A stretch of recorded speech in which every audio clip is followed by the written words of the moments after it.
ఇక ఇవి మంచిగా మగ్గిపోయినాయి నూనెలా. ఇప్పుడు మనం నూడిల్స్ వేసేసుకుందాం. ఇట్లా కరిచుకోవాలన్నమాట, మంచిగా ఉంటుంది. వాటర్ అస్సలు ఉండకుండా వేసుకోవాలి, అప్పుడే అవుతుంది అన్నమాట, మంచిగా వస్తాయి. ఇప్పుడు ఒకసారి వీటిని బాగా కలుపుకోవాలి.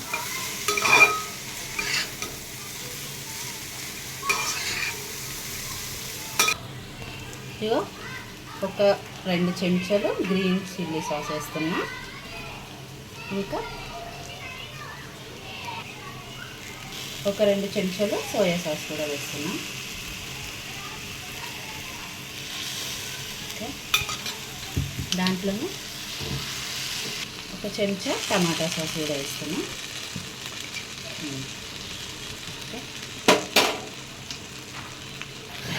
ఒకసారి అన్నీ కూడా కలిపేసుకుందాం.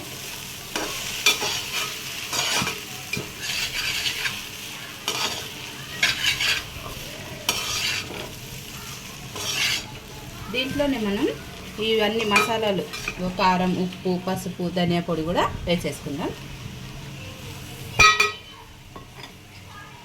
ఇక దీంట్లో కొద్దిగా నిమ్మరసం, ఒక నిమ్మకాయ అనుకోండి.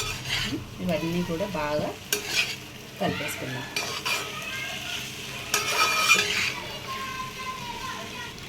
ఓకే ఫ్రెండ్స్, ఇంతే. ఎంతో టేస్టీగా ఉండే ఎగ్ నూడిల్స్, సూపర్గా ఉంటుంది. మీరు కూడా ట్రై చేసుకోండి, చాలా బాగా వస్తుంది. నేను ట్రై చేసిన, మస్తు వచ్చింది.